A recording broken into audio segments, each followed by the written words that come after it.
وبركاته إن الحمد لله نحمده ونستعينه ونستغفره ونعوذ بالله من شرور أنفسنا ومن سيئات أعمالنا من يهده الله فلا مضل له ومن يضلل فلا هادي له وأشهد أن لا إله إلا الله وحده لا شريك له وأشهد أن محمدا عبده ورسوله صلى الله تعالى عليه وعلى آله وصحبه وسلم تسليما كثيرا أما بعد فقد قال الإمام البخاري رحمه الله تعالى باب الحائض تترك الصوم والصلاة وقال أبو الزناد رحمه الله تعالى إن السنن ووجوه الحق لا تأتي كثيرا على خلاف الرأي فما يجد المسلمون بدا من اتباعها من ذلك أن الحائض تقضي الصيام ولا تقضي الصلاة সম্মানিত দিনী ভাতৃমণ্ডলী, আল্লাহ রাব্বুল আলামিনের প্রশংসা এবং প্রিয় নবী মুহাম্মদ সাল্লাল্লাহু আলাইহি সাল্লামের উপর সালাতু সালামের পর আজ জুমাবার 24শে রজব 1443 হিজরি মোতাবেক 25 ফেব্রুয়ারি 2022 আমাদের ধারাবাহিক আলোচনা সহিহুল বুখারীর কিতাবুস সাওম, সিয়াম বা সাওমের পর্ব, রোজার পর্ব, পর্ব নম্বর 8। এতে কয়েকটি অধ্যায় আজকে আমরা নিয়ে আলোচনা করব ইমাম বুখারী রাহিমাহুল্লাহর আল জামিউস সাহিহ কিতাব থেকে ইনশাআল্লাহ। গত সপ্তাহে আলোচনা ছিল বিশেষ করে মুসাফিরের সিয়াম বা সফর অবস্থায় সিয়াম বা রোজা সম্পর্কে। এ বিষয়ে হাদিসের আলোকে যতটা আলোচনা হয়েছে যে হাদিসগুলি আমাদের সামনে এসেছে, তবে আরেকটি গুরুত্বপূর্ণ মাসআলা থেকে গেছে, সেটা আলোচনা করে দেওয়া ভালো হবে। তা হচ্ছে সফরে সিয়ামের বিধান, সফরে সিয়াম বা রোজার বিধান। যখন সফরে থাকবেন তখন সিয়াম বা রোজা পালনের বিধান কি? প্রথম কথা, জায়েজ না নাজায়েজ? যদি জায়েজ হয় তাহলে উত্তম না অনুত্তম? সবসময় একই অবস্থা না কয়েকটি অবস্থা রয়েছে? তাহলে দেখেন, এগুলো হচ্ছে ফিকহের শাখা প্রশাখা, কতগুলো মাসাইল বের হইতে পারে। তো শুরু করি। প্রথম তা হচ্ছে যে সফরে সিয়াম পালন করা জায়েজ চার ইমাম বা সমস্ত প্রসিদ্ধ আইম্মায়ে কেরাম রাহিমাহুমুল্লাহ তাদের নিকটে এবং সালাফদের মাঝে কিছু ইখতিলাফ থাকলেও সফরে সিয়াম পালন করা জায়েজ, যদি সফরে সিয়াম এবং সিয়াম না রাখা, রোজা রাখা আর না রাখা দুটোই সমান হয়। দুটোই যদি সমান হয়, মানে এমন সফর করছেন সেই সফরে রোজা রাখলেও কষ্ট হয় না, আর না রাখলেও, মানে রাখা না রাখা সমান এক কথা। যেমন আপনার মকিম অবস্থা, এইরকম স্বাভাবিক অবস্থা। আজকালকার অধিকাংশ সফরগুলি কিন্তু আমাদের এইরকমই, চলন্ত অবস্থায় বা চলমান অবস্থায় আলাদা, একটু কষ্ট হয়। কিন্তু যখন আপনি এখান থেকে রিয়াদ বা মক্কা মদিনা গেছেন, অবস্থান করে আছেন, হোটেলে থাকছেন, বাসা আছে, এমন নয় যে রোদরে থাকছেন, তারপরে প্রতিটি টাইমে খাবার পাচ্ছেন, সহুর পাচ্ছেন, ইফতারি পাচ্ছেন, তাই না? সুতরাং সিয়াম পালন করা ঠিক ওই রকমই যেমন বাড়িতে। তো এইরকম যদি হয় যে সফরে রোজা রাখা না রাখা দুটোই অবস্থা সমান, তখন একটা অবস্থা, এটা একটা অবস্থা, তিনটি অবস্থা রয়েছে সফরের। তাহলে এখানে বলে দেবো যে সফরের কয়টি অবস্থা রয়েছে? তিনটি অবস্থা। প্রথম অবস্থা যে এমন সফর যে সব অবসরে রোজা রাখা না রাখা সমান, কোনো কষ্ট হয় না। তাহলে এই ক্ষেত্রে জায়েজ তো অবশ্যই সমস্ত আইম্মায়ে কেরামদের নিকটে, কিন্তু শুধু জায়েজ নাকি রোজা রাখা উত্তম না রোজা ছাড়া উত্তম? কারণ সফরে আল্লাহ কি করেছেন?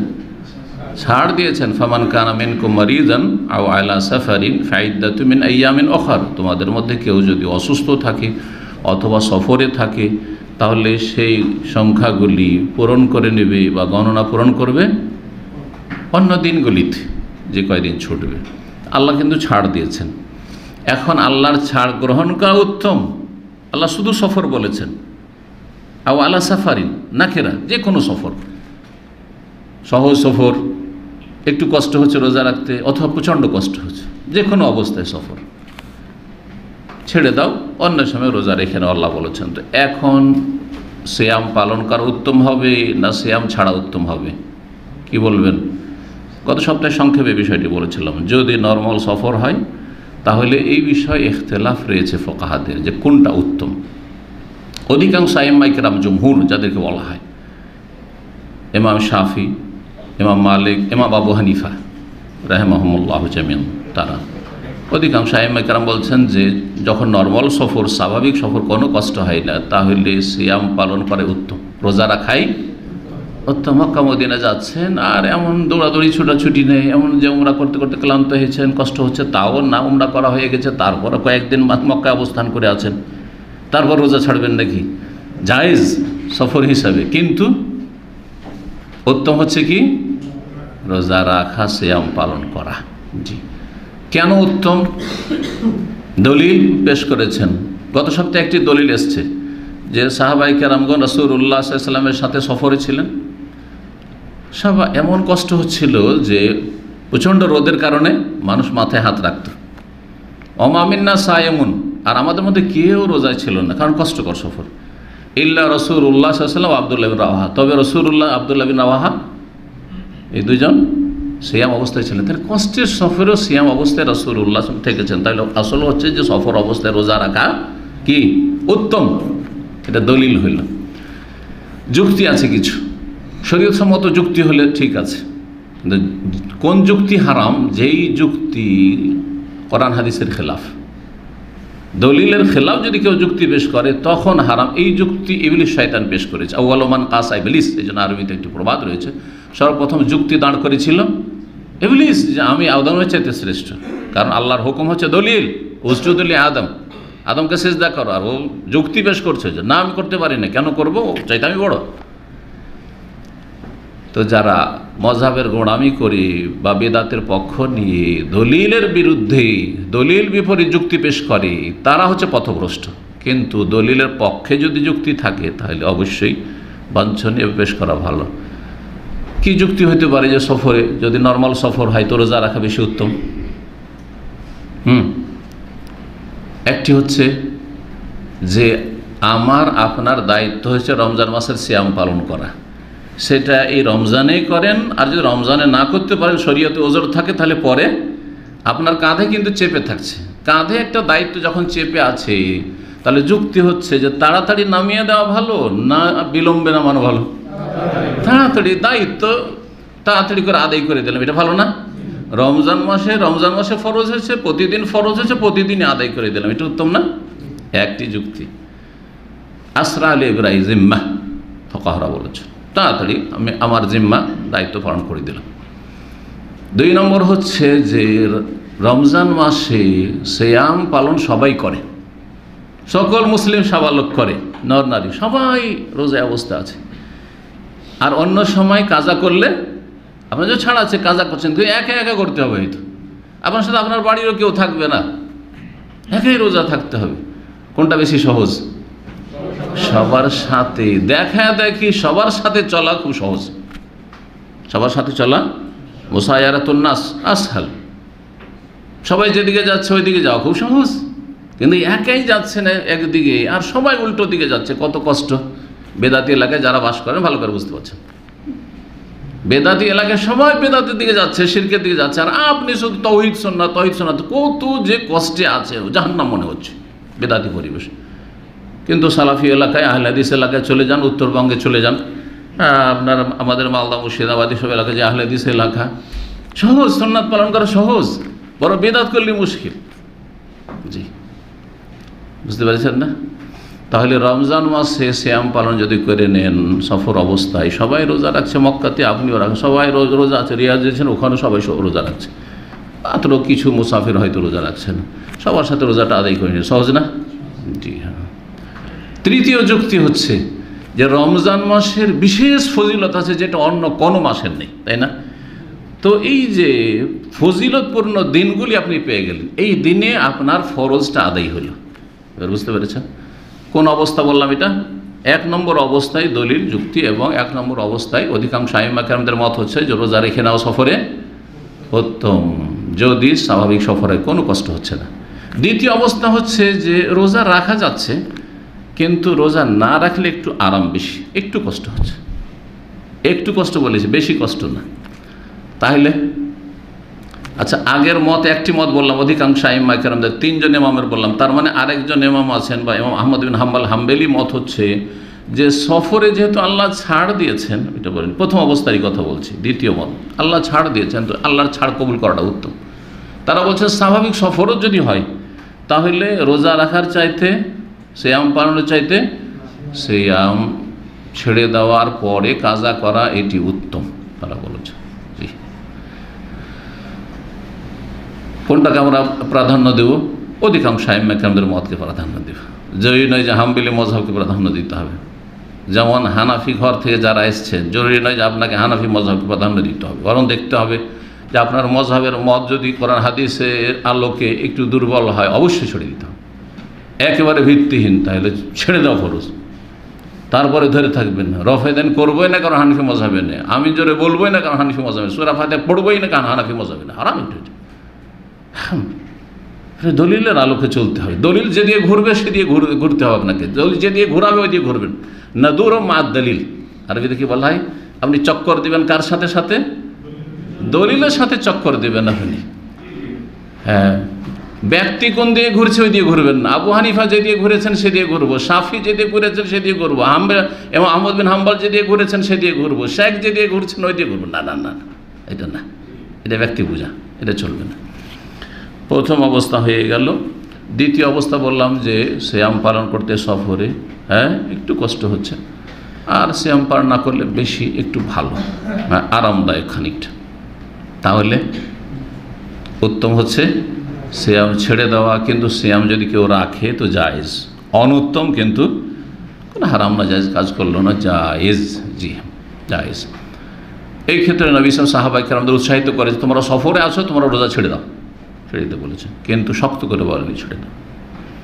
বেশিরভাগ সাহাবায়ে কেরাম ছেড়েছেন, তার মানে যেটা সহজ সেটাই তাদেরকে পড়তে বলেছেন। প্রচণ্ড গরম, ধরেন গিয়েছেন আপনি মক্কায় গিয়েছেন, মোবারক জায়গায় গিয়েছেন, মদিনায় গিয়েছেন, কিন্তু দেখছেন যে সফরকার খুব ক্লান্ত হয়ে গেছি, আজকে সাহারির সময় ঠিক করে পানীয়টাও খেতে পাই ভালো করে, বা খাবার দাবার পাইনি, আমি সারাদিন রোজা রাখতে কষ্ট হবে, তাহলে সফরে রোজা রাখেন না। জি, এটি হচ্ছে উত্তম। তৃতীয় অবস্থা যে সফরে সিয়াম পালন করলে প্রচণ্ড কষ্ট হচ্ছে, রোজা রাখা খুবই কষ্টকর, তাহলে রোজা রাখা, সিয়াম পালন করা হারাম না জায়েজ।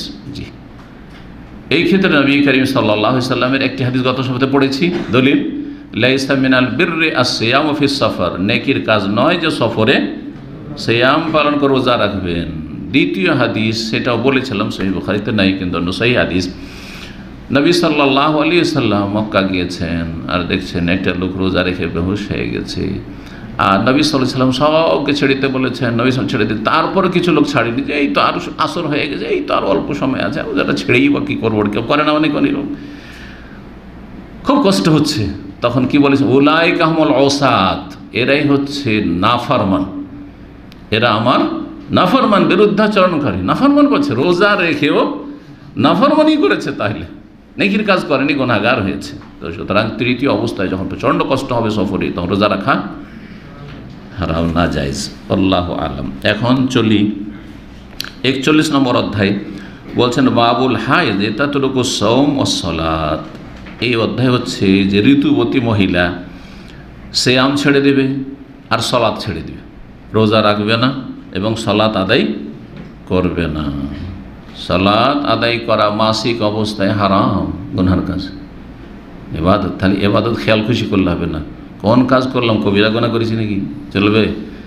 বেদাত করবেন, চমৎকার বেদাত, জিকির করছেন, সম্মিলিত জিকির, সম্মিলিত মোনাজাত, কোন গুনাহ করলাম, কবিরা গুনাহ করলাম, ভালোই কাজ তো করছি, আপনারা দোয়া করেন না, আমরা দোয়া করছি, আমরা পাপী তাপী মানুষ, আমাদের হাত কবুল করে কি করে না আল্লাহ, সেই জন্য আমাদের হুজুরকে দিয়ে দোয়া করিয়ে নিচ্ছি, বড় হুজুর সাহেব এসছেন, তাকে দিয়ে দোয়া করে নিচ্ছি, আমাদের পীর সাহেব এসছেন তাকে দিয়ে দোয়া করে নিচ্ছি, শাইখ এসছে তাকে দিয়ে দোয়া করে নিচ্ছি, এসব যুক্তি চলবে?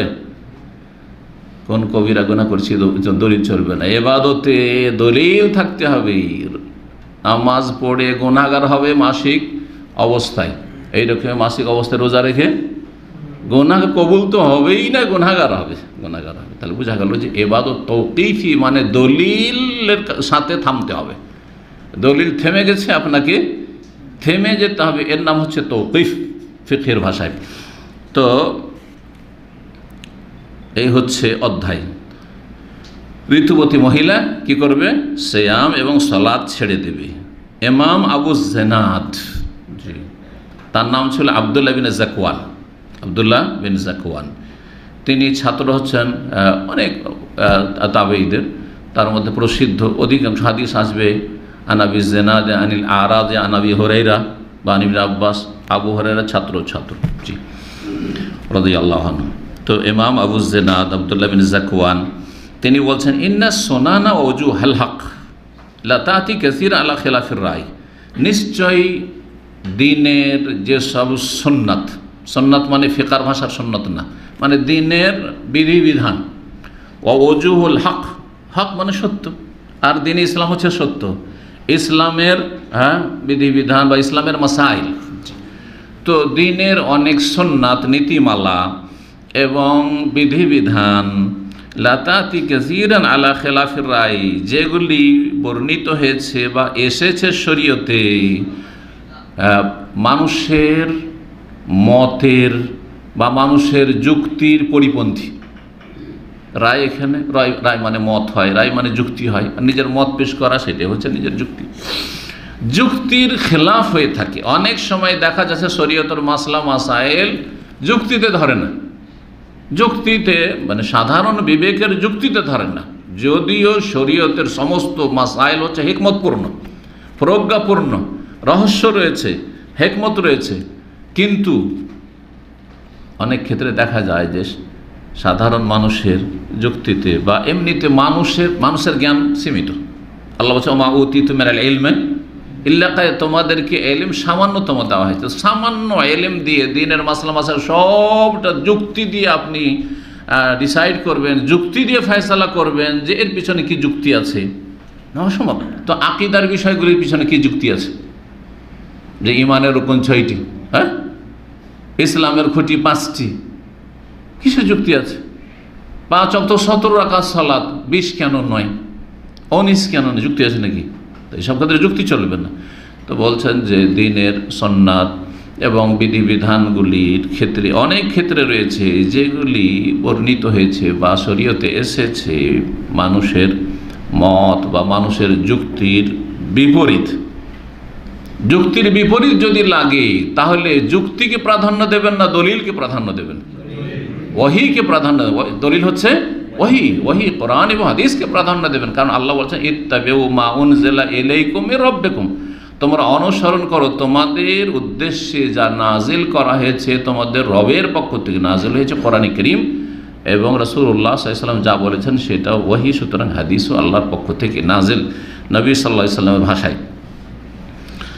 যখন এমনটা হবে যে যুক্তি একদিকে আর দলিল ওহী হচ্ছে আরেক দিকে, ফামা ইয়াজিদুল মুসলিমুনা বুদ্দান মিন ইত্তিবা'i, তখন মুসলিমের জন্য কোনো উপায় নেই দলিলের অনুসরণ করা ছাড়া। দলিলের অনুসরণ করতে হবে, ওহীর অনুসরণ করতে হবে, যুক্তির অনুসরণ করলে হবে না। কারণ মানুষের বিবেক ব্যর্থ হইতে পারে, মানুষের বিবেক ভুল করতে পারে, কারণ আল্লাহর সৃষ্টি সেটা। কিন্তু ওহী আল্লাহ রাব্বুল আলামিনের বিধান, মিনজালিকা এরই অন্তর্ভুক্ত হচ্ছে। এরকম বেশ কিছু মাসাইল শরীয়তে আছে বলতে চাইছেন। তার একটি হচ্ছে যে আন্নাল হায়দা তাকজি সিয়াম ওয়ালা তাকজি সালাত, ঋতুবতী মহিলা সিয়াম ছাড়বে কিন্তু সিয়ামগুলি পরে কাজা করবে। যতটা সিয়াম ছুটলো পরে কি করতে হবে? পুরা করতে হবে। কাজা করা মানে পরে পুরা করা, তামাম করা মানে সময় মতো পুরা করা, আর কাজা মানে পরে পুরা করা। কাজাও মানেও পুরা করা, আর তামাম মানে হচ্ছে আতাম্মা ইয়তিমা মানে পূর্ণ করা, কিন্তু আতাম্মা ইয়তিমা মানে সময় মতো পূরণ করে নেওয়া, আর কাজা ইয়াকজি মানে পরবর্তীতে পূরণ করা। জি, ওয়ালা তাকজি সালাত, কিন্তু সালাত কাজা করবে না। মাসিক থেকে পাক হইল তখন সালাতগুলি কাজা করতে হবে। যে 6-7 দিন যে সালাত ছুটে গেছে, নামাজ ছুটে গেছে, নামাজগুলো আদায় করতে হবে। যদি কেউ করে যে আমি নেকিতে কম থাকুক কেন, আমার স্বামীর চাইতে, আমার স্বামী 6-7 দিন এত করে নামাজ পড়লো আর আমার 7 দিন ছুটে গেলো, আমি ছাড়বো না, পড়ে নেব, তো নেকি পাবে না গুনাহগার হবে? তাহলে বোঝা গেল যে শরীয়ত নিজের বিবেক থেকে নিলে হবে না, দলিল থেকে নিতে হবে। জি, আল্লাহ যেখানে ছাড় দিয়েছেন, যেইভাবে ছাড় দিয়েছেন, যতটা ছাড় দিয়েছেন ওইভাবে নিতে হবে। সালাত ছেড়ে দাও এবং সালাত আদায়ই করতে হবে না। সিয়াম ছেড়ে দাও, কারণ এই সময় সিয়াম আদায় হবে না, নাপাক অবস্থায়, মাসিক অবস্থায়। তারপরে সিয়ামগুলি কাজা করে নেবে, যত তাড়াতাড়ি করে নেবে রমজানের পরে তত ভালো। আর 11 মাস তোমাদেরকে ছাড় দেওয়া হইল, জি, শাবান পর্যন্ত, যেমন গত সপ্তাহের হাদিসে এসছে। এখন দুটোই তো ইবাদত, সিয়াম আর সালাত, হ্যাঁ, রোজা এবং সালাত, নামাজ আর রোজা, সিয়াম ও সালাত দুটোই ইবাদত, দুটোই ইসলামের রুকন। তো একটা কাজা করতে হবে, আরেকটা কাজা করতে হবে না, কোনো যুক্তি আছে? হ্যাঁ, বাহ্যিক কোনো যুক্তি নাই। দলিল হচ্ছে নবী সাল্লাল্লাহু আলাইহি ওয়াসাল্লাম এভাবে বলেছেন, শিখিয়েছেন। হ্যাঁ, জি, নবী সাল্লাল্লাহু আলাইহি ওয়াসাল্লামের এইরকমের নির্দেশ। কিন্তু দেখেন, অনেক সময় বাহ্যিক যুক্তি পান না, কিন্তু যারা বিশেষজ্ঞ, যারা গভীর জ্ঞান রাখে, তাদের কাছে যুক্তি আছে। এইরকমই আরেকটি উদাহরণ, মোজার মাসে করা। আলী রাদিয়াল্লাহু তাআলা আনহু ওখানে বলেছেন, লাউ কানাদ দীনু বির-রাই, মানুষের যুক্তির ওপর যদি দিন নির্ভরশীল হইতো, লাকান আসফাল আল খুফে আউলা বিল মাসহি মিন আলাহু, তাহলে মোজার নিচের অংশটি মাসে করাটি ওপরের মাসের চাইতে বেশি অধিকার রাখত। কিন্তু রাসূলুল্লাহ সাল্লাল্লাহু আলাইহি ওয়াসাল্লাম কি করেছেন? মোজার ওপরে মাসা করেছেন, নিচে করেননি। যুক্তি কি বলছে যে নিচে মাসে হওয়া উচিত। এটা বাহ্যিক মোটা যুক্তি, বাহ্যিক যুক্তি, কিন্তু সূক্ষ্ম যুক্তি এর বিপরীত আছে। আপনার যুক্তির চাইতে আরও যুক্তি আরও বেশি স্ট্রং হইতে পারে না? কারণ আপনার এটি দেমাগের কথা, এটা আমার দেমাগের কথা। আর জরুরি নয় যে আপনার দেমাগের কথা, আপনার মগজ থেকে যে কথা আছে সেটা শক্তিশালী, তার চাইতে শক্তিশালী আমার দেমাগ থেকে আসতে পারে, হতে পারে কি পারে না? জি হ্যাঁ। তো মোজার নিচে মাসের যুক্তি হচ্ছে যে নিচে ময়লা আবর্জনা ধুলো টুলো লাগে, তো নিচে মাসা হওয়া উচিত। এটা হলো যুক্তি, এটা হচ্ছে মোটা যুক্তি, সাধারণ যুক্তি এটা। কিন্তু এর চাইতে সূক্ষ্ম যুক্তি হচ্ছে যে নিচে একটু ধুলোবালি লাগে, ময়লা লাগে, কারণ হাঁটতে হয়, তাই না? মোজার নিচে ধুলোবালি লাগে, একটু লাগবেই স্বাভাবিক, ওপরে তো অত লাগবে না। এখন ধুলো লেগে আছে, ময়লা লেগে আছে, আর তারপরে যদি মাসে করে তো একটু ভিজে গেল। যখন একটু ভিজে গেল তখন কি হয়? গন্ধ হবে না? হবে না? গন্ধ হবে। পক্ষান্তর ওপরে ময়লা নেই, ধুলো নেই, আর মাসে করলেন, যদি একটু ভিজেও তাতে গন্ধ হবে না। সুতরাং মাসা ওপরে হইতে হবে, এটাই যুক্তিসঙ্গত, যাতে সেই দুর্গন্ধ আপনাকে কষ্ট না দেয়, আপনার পাশের লোকে কষ্ট না দেয়। অনেক সময় দেখবেন যারা মোজা পরে, তাদের মোজা সাফটাপ করে না, পড়েছে হয়তো 2 দিন 3 দিন, আর তারপরে গন্ধ ছাড়ায়, পাশে বসলে গন্ধ পাওয়া যায় না? ঠিক। তাহলে দেখেন, যুক্তি 2 দিকে আছে। কিন্তু এখানেও সিয়াম 6-7 দিনের সিয়াম, রোজা কাজা করে নিল সহজ, কিন্তু 6-7 দিনের নামাজ, এক দিনে 5 ওয়াক্ত, 5-7 35 ওয়াক্ত, 35 ওয়াক্ত যদি কাজা করতে বলা হয়, কষ্টকর, বেশি কষ্টকর। সুতরাং আল্লাহ মাফ করে দিয়েছেন যে এই 35 ওয়াক্ত কাজা করতে পারে, কিন্তু 6টা রোজা 7টা রোজা কাজা করে নেবে, সহজ এটা। জি, আর দিন সহজ। জি, তো চলেন হাদিস। তারপরে 1951 নম্বর হাদিস, সাহাবী আবু সাঈদ খুদরি রাদিয়াল্লাহু তাআলা আনহু থেকে বর্ণিত, তিনি বলেন, কালান নবী সাল্লাল্লাহু আলাইহি ওয়াসাল্লাম, নবী সাল্লাল্লাহু বলেছেন, আলাইসা ইযা হাদাত লাম তুসাল্লি ওয়া লাম তাসুম। হাদিস লম্বা, হাদিসের একটা অংশ, ছোট্ট একটা অংশ, এখানে শুধু বিষয়বস্তুর সাথে সম্পর্ক অতটুকু নিয়ে এসছেন। কি বলেছেন নবী সাল্লাল্লাহু আলাইহি ওয়াসাল্লাম? যখন মহিলা ঋতুবতী হয় তখন কি লাম তুসাল্লি, এমনটা হয় না যে সালাতও আদায় করতে পারে না, ওয়া লাম তাসুম, সিয়ামও রাখতে পারে না, এমনটা হয় না। তাহলে এইটা ফাযালিকা মিন নুকসানি দীনিহা, এই কথাটা এখানে নেই, কিন্তু ওই হাদিস আছে। এটা হচ্ছে নারীদের দিনের ক্ষেত্রে কি ঘাটতি। 6-7 দিন ফজিলতের দিনগুলিতে সিয়াম পালন করতে পারলো, রোজা রাখতে পারলো না, 6-7 দিন সালাত আদায় করতে পারলো না, আল্লাহ ধরবেন না, বরং আল্লাহ ওর উত্তম বিকল্প নেকিও দিয়ে দিবেন। কারণ যে হাদিসে রয়েছে, ইজা মারিজাল আবদু আও সাফারা, সহিহ বুখারীর হাদিস, কোনো ব্যক্তি যদি অসুস্থ হয়ে যায় অথবা সফরে চলে যায়, তাহলে কুতিবা লাহু মা কানা ইয়ামালু সাহিহাম মুকিমা, সুস্থ অবস্থায় আর মুকিম অবস্থায় যে নেক আমলগুলি করছিল, তার ওজিফা দৈনন্দিন যে ইবাদতবন্দেগী ছিল, সেগুলি সফরের কারণে বা অসুস্থতার কারণে যদি করতে না পারে, তাহলে তার পূর্ণ নেকি লিখা হবে। হাদিস আম সব ক্ষেত্রে। আর ঋতুবতী হয় একটা অসুস্থতা, তো এই হিসাবে 7 দিন 8 দিন 10 দিন যতদিন ঋতু অবস্থায় থাকলে একজন মহিলা রোজা রাখতে পারলো না, সে অসুস্থর মতো, সুতরাং সেই ব্যক্তি নেকি পাবে ইনশাআল্লাহ। এমন নয় যে এই নেকি থেকে বঞ্চিত। তারপরও একজন এবাদতগুলি করে, পুরুষ মানুষ 30 দিনে সালাত পড়ে কি করলো? নেকি হাসিল করলো। আর মহিলা 30 দিনের মধ্যে 7 দিন বা 10 দিন সালাত আদায় করলো না, নেকি পেলো? দুটো তো সমান হতে পারে? পার্থক্য তো একটু আছে, ঠিক না? একজন কর্ম করে নেকি পেল, আর একজন কর্ম করলো না, কিন্তু আল্লাহ তার ফজল করম থেকে, অনুগ্রহ থেকে দিলেন। তো এই দিক থেকে দিনে ঘাটতি হাদিসে বলা হয়েছে।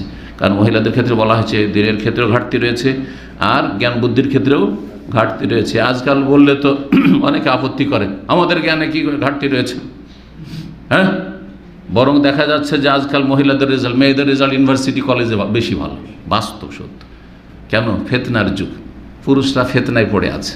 আর মহিলাদের যদি ভালো মেয়েরা যদি ভালো হয়, আদব কায়দার হয়, তাহলে বাড়িতে অবস্থান করছে, এদিক সেদিক যেখানে সেখানে যখন তখন ঘুরে বেড়ায়। সুতরাং তারা এই সময়টাকে কাজে লাগাতে পারছে। সারা দিন লেখাপড়ায় লেগে আছে। আর ছেলে ধান্দার শেষ নেই। 15 বছর বয়স হলে আর লেখাপড়া করবে কি? আমার আব্বা বিদেশে চাকরি করে, আমিও বিদেশ যাব, তাই না? 18 বছর হয়নি, মোস্ট হচ্ছে একটু কালো করে এসে হাজির। কিন্তু মেয়েরা এসব ফিকির করে না। ও 20 বছর 22 বছর এসে বিয়ে দিতে চান না, আরও পড়বো। বুঝা গেছে?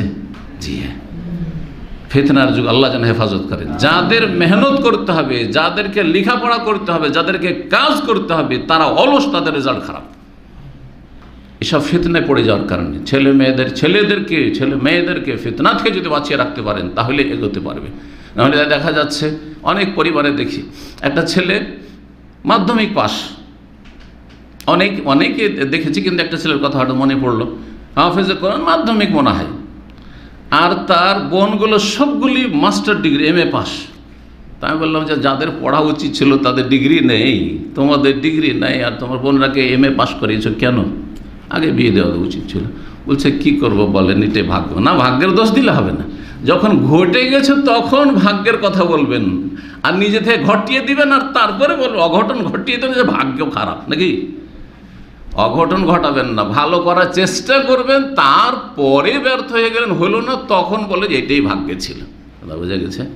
জি, আল্লাহ যেন বোঝার তৌফিক দান করেন, এবং আমাদের ছেলেদেরকে যেন আল্লাহ রাব্বুল আলামিন দিন দুনিয়ার কল্যাণে এগিয়ে যাওয়ার তৌফিক দান করেন, আর ফিতনা থেকে বেঁচে থাকার তৌফিক দান করেন, এবং মেয়েদেরকেও আল্লাহ যেন দিন দুনিয়া সফল করেন। কিন্তু এই দিক থেকে মেয়েরা এগিয়ে আছে। তার মানে এই নয় যে জ্ঞান বুদ্ধি তো পুরুষদের চাইতে পাকা। আচ্ছা, শতকরা 10টা মেয়ে যদি জ্ঞান বুদ্ধি তো পাকা অনেক পুরুষের চাইতে, কিন্তু 90টা নয়। আর পুরুষদের মধ্যে 90টা হচ্ছে জ্ঞান বুদ্ধিতে পরিপক্ক।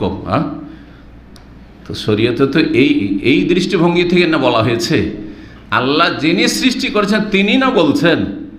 বোঝা গেছে?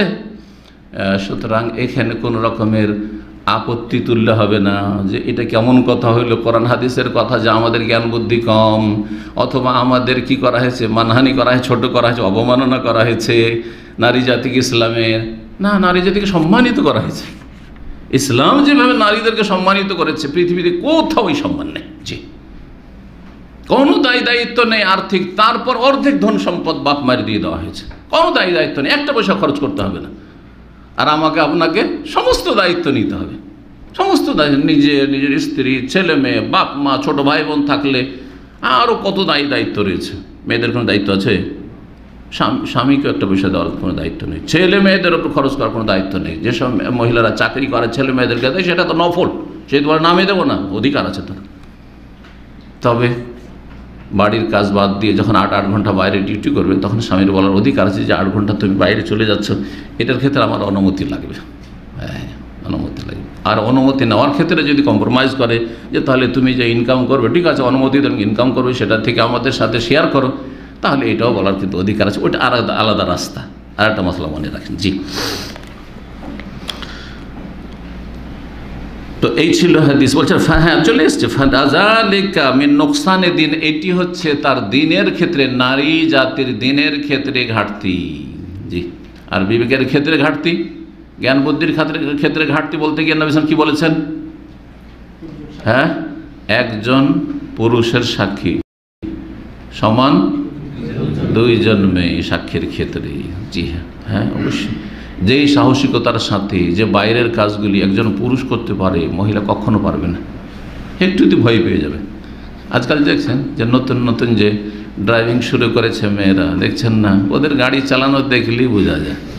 পাশে দেখলে আল্লাহ আল্লাহ করি, এই দিক সেদিক না কেটে পড়ি, তাড়াতাড়ি করে কেটে পড়ি, আগে না হয় পিছিয়ে, আগে হইতে পারলে আগে হয়ে গেল, না হলে তো ছেড়ে দিয়া যে আল্লাহ, কারণ কোনখানে যে কোন কী কী করে। জি হ্যাঁ, ঠিক না?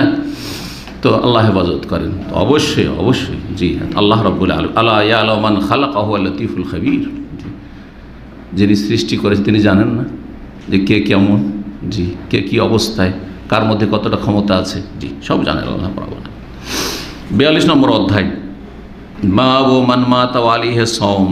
এই অধ্যায় হচ্ছে এমন ব্যক্তি সম্পর্কে যে মারা গেল আর তার কাঁধে সিয়াম, রোজা থেকে গেছে, রোজা রাখতে পারেনি, সিয়াম পালন করতে পারেনি, এই অবস্থায় তারপরে মারা গেছে। তার হুকুম কি? তার অবস্থা হচ্ছে দুটি। একটি অবস্থা হচ্ছে যে রমজান মাসের ফরজ সিয়াম রাখতে পারেনি, অথবা মান্যতের সিয়াম, ওটাও ফরজ, শুধু ফরজ, নফল না, ফরজ সিয়াম রাখতে পারেনি অসুস্থতার কারণে, আর তারপরে সে অসুস্থ অবস্থা থেকে সে পরিত্রাণ পায়নি, সুস্থ হয়নি, ওই অবস্থায় মারা গেছে। এটা একটা অবস্থা। তাহলে সেই ব্যক্তি কাজা করার সময়ই পায়নি, সুতরাং তার ক্ষেত্রে কোনো দায়িত্ব নেই, তার কাজা করার সময় আসেনি। আমাদের সমাজের লোকেরা অধিকাংশ এই মাসলার ক্ষেত্রে ভুল করে। আরে ওর তো রোজা থেকে গেছে, রমজান মাসে অসুস্থ ছিল, তারপরে মারা গেছে, দিল চাপিয়ে এখন এই রোজাগুলি কি করতে হবে? তাহলে যারা ওয়ারিসের উত্তরাধিকারী তাদেরকে রাখতে হবে, না হলে এর মিসকিনকে ফিদিয়া দিতে হবে। না, মোটেই দিতে হবে না। কারণ আল্লাহ কি বলেছেন? যে ব্যক্তি অসুস্থ থাকবে অথবা সফরে থাকবে, তার সিয়াম, রোজা ছাড়ার অধিকার আছে না নেই? রমজান মাসে রোজা ছেড়ে তার অধিকার আছে, ছেড়ে দিল। আর তারপরে সফরই ছিল, সফরই মারা গেল, সফরতে ফিরেই এলো না, সফরে ছিল, সফর অবস্থায় মারা গেল। তো কাজার সময় পেল, কাজাটা কখন করবে? আল্লাহ বলছেন যে ফিরে আসে, বাড়ি ফিরে আসে মকিম হয়ে, তো মকিম হইতে পারলো না, অসুস্থ হয়েছিল, গোটা রমজান মাস অসুস্থ থাকলো, আর তারপরে সওয়াল মাসে অসুস্থ থাকলো 10-20 দিন, আর তারপরে মারা গেল, সুস্থ হইলই না। তাহলে কাজা করার সময় পেল? কাজা করার সময় পেল না, তাহলে তো তার উপরে এখন ফরজই হয়নি। তাহলে এখানে মাসলা বলা যে তার ওয়ারিসিন উত্তরাধিকারী আত্মীয় ছেলে মেয়েদেরকে বলতে হবে তোমরা যারা রেখে নাও, ভুল কথা। এর ফি দিয়ে দাও, ভুল কথা। এবার বুঝেছেন মাসলা? তাহলে এই অবস্থা হয়ে গেল। দ্বিতীয় অবস্থা হচ্ছে যে একজন মানুষের রমজানের কাজা হয়ে গেল সফরের কারণে অথবা অসুস্থতার কারণে, আর তারপরে সুস্থ হইল, এতদিন সুস্থ থাকলো যতদিনে রমজানের সিয়ামগুলি রাখতে পারবে, গোটা সওয়াল মাস সুস্থ থাকলো, ধরেন কমপক্ষে, তাহলে 1 মাসের মধ্যে আদায় করে নিতে পারে। 2-4-10 মাস সুস্থ থাকলো, তারপরে রাখবো, রাখছি, আচ্ছা সাবান আসুক রেখে নেব, শীতকাল পৌষ মাঘ আসুক রেখে নেব, কিন্তু তার আগে মারা গেল। এখন তার কাঁধে এ বোঝা চেপে আছে না নেই? আচ্ছা, এ বোঝা নামাবার সময় পেয়েছে না পাইনি? ভালো করে বুঝেন, কিন্তু বোঝা নামাবার সময় পেয়েছে, তারপরেও বিলম্ব করেছে, সুতরাং ওই অবস্থায় মারা গেল, সুতরাং তার উপরে কি হয়ে আছে? ফরজ হয়ে আছে। এই ফরজগুলি নামাইতে হবে। এই ক্ষেত্রে কি করতে হবে? হাদিসে এসেছে যে মান মাতা ওয়া আলাইহি সিয়ামুন সামা আনহু ওয়ালি, হাদিস আসছে কেউ যদি মারা যায় এই অবস্থায় যে তার রোজা থেকে গেছে, তাহলে তার ওলি মানে ওয়ারিসিন, এখানে ওলি মানে অভিভাবক হয়, এখানে ওলি মানে অভিভাবক না, যাদের অভিভাবক ওই ব্যক্তি, তার ওয়ারিসিন উত্তরাধিকারী, হ্যাঁ, যারা ধন সম্পদে ভাগ পায়, ভোগ করবে, তাহলে এখন এই সিয়ামগুলি আদায় করো। জি হ্যাঁ, ছেলেরা, মেয়েরা, এরা ওয়ারিসিন তারা। আর যদি ছেলে মেয়ে কারো না থাকে, স্ত্রী ওয়ারিস হয়, হ্যাঁ স্ত্রী আছে, অথবা এরা স্ত্রীও নেই, ছেলে মেয়েও নেই, তাহলে ভাইরা ওয়ারিস হবে কি না? বাপ মা ওয়ারিস হবে কি না? তাহলে ওয়ারিস, জি, উত্তরাধিকারী যারা, তারা সিয়ামগুলি রেখে নেবে, হাদিস আছে। আবার কোরআনে কারিমে গত সপ্তাহে আলোচনা এসছে স্থায়ী রোগীর ক্ষেত্রে কি বিধান রয়েছে? ওয়ালাল্লাযিনা ইউতিকুনা ফিদিয়াতুন তা'আমু মিসকিন, যাদের সিয়াম পালন করতে প্রচণ্ড কষ্ট হয়, স্থায়ী রোগী বলেছিলাম, আর না হলে হ্যাঁ বেশি বৃদ্ধ হয়ে গেছে একবারে, আর কোনোদিন সুস্থ হবে না, আর বার্ধক্য থেকে মুক্তি লাভ করবে না, রোজা রাখতে পারবে না, তাদের ক্ষেত্রে আল্লাহ কি বলেছেন? ফিদিয়া মুক্তি লাভ করবে এক মিসকিনের খাবার দিয়ে, তাহলে 30 রোজার বদলে 30 মিসকিনকে খাওয়াইয়ে দেবে। কোনটা করবে? এই ক্ষেত্রে মাসলা শোনেন, এই ক্ষেত্রে মানুষ অনেক গড়বড় করে, ক্লিয়ার মাসলাটি শুনে নেন। হাদিসে যেহেতু এসছে যে আত্মীয় স্বজনরা বা ওয়ারিসের উত্তরাধিকারীরা রোজা রেখে নেবে, এটা হচ্ছে প্রথম ধাপ। রোজা বাকি থেকে গেছে, এই এতগুলি রোজা বাকি আছে, ছেলে মেয়েরা ভাগ করলেও রোজা রেখে নাও। কেউ রাখতে চাহে না, আপনি একাই ধরেন 5 ভাই, কেউ রাখবেন, আপনি একাই রাখেন। জি, ছেলেরা রাখলো না, মেয়েরা রেখে নিল, মেয়েরা রাখলো না, ছেলে রেখে নিল, একজন রাখলেও চলবে। আবার 30 জন যদি একদিনই রেখে নেই তবুও চলবে। 30 জন ভাগ করলো আত্মীয় স্বজন, বড় বংশ, আর তারপরে সবাই রোজা একদিনে রেখে নিল, তাও চলবে। আবার 30 দিনে একই জন যদি 30 দিনে রাখে তাও চলবে। জি, হয়ে গেল এটা। কিন্তু দেখা গেল যে ওয়ারিসেরা কেউ সিয়াম পালন করতে আগ্রহী না, অথবা এমন কোন ওয়ারিসের উত্তরাধিকারী নেই যে সিয়াম পালন করবে, তখন কি করতে হবে? ওই বিধান আমল করতে হবে। ফিদিয়া মিসকিনের খাবার দিয়ে দিবে। 30 সিয়ামের, গত সপ্তাহে বলেছিলাম কি করতে হবে? একটি রোজার বদলে 1.5 কেজি করে চাউল, 45 কেজি চাউল দেন, গম দেন, খাদ্যদ্রব্য যেটার প্রচলন আছে, যেটা যেখানে খায়। আজকাল চাউলই বেশি খাচ্ছে, সেজন্য চাল বলা হচ্ছে। জি জি, এই হচ্ছে। তাহলে আলোচনা শেষ হয়ে গেল, এখন হাদিসগুলি আমরা দেখি। বলছেন ওয়াকাল হাসান, ইমাম হাসান বসরি রহমতুল্লাহ আলাইহি প্রখ্যাত বলছে, ইনসামা আনহু সালাসুনা রাজুলান ইয়াওমান ওয়াহিদা জাযা, যদি মৃত ব্যক্তির পক্ষ থেকে 30 জন ব্যক্তি একই দিনে সিয়াম পালন রোজা রাখে তাও জায়েজ, যেটা বললাম আর কি। তো এর বিপরীতটাও জায়েজ। হ্যাঁ, 30 দিন এক লোকই রাখলো, সেটাও জায়েজ। জি, ভাগযোগ করে নিল, তাও জায়েজ। জি, 1952 নম্বর হাদিস, সাহাবী মা আয়েশা রাদিয়াল্লাহু তাআলা আনহা সাহাবিয়া, জি, তার থেকে তার বোনের ছেলে উরওয়া ইবনে জুবাইর বর্ণনা করছেন, আন আয়েশা রাদিয়াল্লাহু আনহা, আয়েশা রাদিয়াল্লাহু আনহা থেকে, আন্না রাসূলুল্লাহ সাল্লাল্লাহু আলাইহি রাসূলুল্লাহ বলেছেন, মান মাতা, কেউ যদি মৃত্যুবরণ করে, ওয়া আলাইহি সিয়ামুন, আর তার কাঁধে তার উপর দায়িত্ব থেকে যায়, সিয়ামের রোজা বাকি থেকে যায়, সামা আনহু ওয়ালিয়ুহু, তার উত্তরাধিকারীরা সিয়ামগুলি রেখে নেবে। 1953 নম্বর হাদিস, সাঈদ ইবনে জুবাইর রাহিমাহুল্লাহ, এই ইমাম সাঈদ ইবনে জুবাইর রহমতুল্লাহ আলাইহি বসরার জালেম, কুখ্যাত খুনি হাজ্জাজ বিন ইউসুফ হত্যা করেছিল। জি, এবং তাকে হত্যা করার পরে আল্লাহর আযাব তার উপর নেমে এসেছিল। তিনি দোয়া করে, আল্লাহ, বহু লোককে হত্যা করলো, লক্ষ লক্ষ মানুষকে খুন করলো, এই জালেম, আল্লাহ আমার পরে যেন কোনো ব্যক্তিকে হত্যা না করতে পারে। আল্লাহু আকবার, তারপর আর কাউকে হত্যা করতে পারেনি, এবং প্রচণ্ড আযাব শাস্তি ভোগ করে সে মারা গেছে। চিৎকার করতো, জি, চিৎকার করতো। রেওয়ায়েতে রয়েছে, আল্লাহ রাব্বুল ভালো জানেন সে রেওয়ায়েত সম্পর্কে, কিন্তু বর্ণনা রয়েছে যে সে মৃত্যুর সময় চিৎকার করতো যে সাঈদ ইবনে জুবাইর, সাঈদ ইবনে জুবাইর আমাকে খেতে আসছে, আমাকে ধরতে আসছে। দুনিয়াতে অবস্থা, তো আখিরাতে কি অবস্থা হবে? কি করে এত মানুষের যে খুনি, সেই ব্যক্তি কি দিয়ে পরিশোধ করবে? আল্লাহর আযাবের সম্মুখীন হইতে হবে এই জালেমকে। তো এইরকমই যে কোনো জালেম যুগে যুগে রয়েছে, সতর্ক সাবধান হওয়া উচিত। মানুষের হক নষ্ট করে যাবেন না, মানুষ খুন করে যাবেন না, মানুষের ধন সম্পদ বেইমানি করে যাবেন না। আল্লাহর হক নষ্ট করে আল্লাহ মাফ করে দিতে পারেন, কিন্তু মানুষের হক নষ্ট করলে আল্লাহ কখনো মাফ করবেন না। আল্লাহ যেন আমাদের হেফাজত করেন। জি, প্রখ্যাত তাবেঈ সাঈদ ইবনে জুবাইর রাহিমাহুল্লাহ, তিনি আব্দুল্লাহ বিন আব্বাস রাদিয়াল্লাহু তাআলা আনহুর বিশিষ্ট ছাত্র। বর্ণনা করেছেন ইবনে আব্বাস রাদিয়াল্লাহু তাআলা আনহু থেকে, কাল যা রাজুলুন নবী সাল্লাল্লাহু আলাইহি ওয়াসাল্লাম, জনৈক পুরুষ, জনৈক ব্যক্তি আসলো নবী সাল্লাল্লাহু আলাইহি ওয়াসাল্লামের কাছে। ফাকাল ইয়া রাসূলুল্লাহ, এসে বলে, আল্লাহ রাসূল, ইন্না উম্মি মাতাত, আমার আম্মা মারা গেছেন, ওয়া আলাইহা সাওমু শাহরিন, তার 1 মাসের সিয়াম থেকে গেছে। কে মারা গেছিল? মা মারা গিয়েছিল। আফা আকদিহি আনহা, তার এই সিয়ামগুলিকে আমি কাজা করব, মানে তার পক্ষ থেকে রেখে নেব? কালার নাম, হ্যাঁ। ফাদাইনুল্লাহি আহাক্কু আইয়ুকদা, কারণ আল্লাহর ঋণ এটি কার হক? আল্লাহর হক। যদি মানুষের ঋণ থাকতো পরিশোধ করতে না? হ্যাঁ, 2-4 হাজার টাকা পাবে তোমার আম্মার কাছে, কেউ তো দিতে না। তো এটা আল্লাহর হক। আল্লাহর হক যে 30টি সিয়াম বাকি রয়েছে, তুমি রেখে নেবে, কারণ আল্লাহর ঋণ বেশি অধিকার রাখে কাজা করার, পুরা করার। তারপরে আসছে এই হাদিসটা বিভিন্ন সূত্র থেকে নিয়ে এসছেন এবং বিভিন্নভাবে বর্ণিত হয়েছে। এই রেওয়ায়েত, বিভিন্ন রেওয়ায়েতগুলি, বর্ণনাগুলি দেখাবার জন্য নিয়ে এসছেন ইমাম বুখারী রাহিমাহুল্লাহ। তারপরে বলছেন সাইদ ইবনে জুবাইর, আতা, মুজাহিদ ইবনে আব্বাস রাদিয়াল্লাহু আনহু থেকে আরেকটি রিওয়ায়াত বর্ণনা করেছেন, কালাত ইমরাতুন, জনৈক মহিলা বললেন কাকে? নবী সাল্লাল্লাহু আলাইহি ওয়াসাল্লামকে, ইন্না উখতি মাতাত, আমার বোন মারা গেছেন। আগেটাতে কি ছিল? একজন পুরুষ জিজ্ঞাসাকারী, আর বলছে আমার আম্মা মারা গেছে, হয়ে গেল। আর এখানে রয়েছে যে একজন মহিলা বলছে যে আমার বোন মারা গেছে, তাহলে মাও না আর জিজ্ঞাসাকারী পুরুষ না মহিলা, দ্বিতীয় হয়ে গেল। তৃতীয় রিওয়ায়াত ইবনে আব্বাস থেকে, কালাত ইমরাতুন লিন নবী সাল্লাল্লাহু আলাইহি ওয়াসাল্লাম, জনৈক মহিলা নবী সাল্লাল্লাহু আলাইহি ওয়াসাল্লাম বলল, ইন্না উম্মি মাতাত, আমার আম্মা মারা গেছে। এটা 3 নম্বর। আগেটা ছিল পুরুষ মা সম্পর্কে জিজ্ঞেস করছে, এটা মহিলা, তার মা মারা গেছে এবং সিয়াম থেকে গেছে, তো কি করবে? আচ্ছা, চতুর্থ রিওয়ায়াত দেখেন ইবনে আব্বাস রাদিয়াল্লাহু তাআলা আনহু, সবগুলি কিন্তু ইবনে আব্বাস থেকে, সাহাবী একজনই বলছেন, কালাত ইমরাতুন লিন নবী সাল্লাল্লাহু আলাইহি ওয়াসাল্লাম, জনৈক মহিলা বলল নবী সাল্লাল্লাহু আলাইহি ওয়াসাল্লামকে, ইন্না উম্মি মাতাত, আমার আম্মা মারা গেছেন, ওয়া আলাইহা সাওমুন নাযরি, তার মান্যতের সিয়াম থেকে গেছে।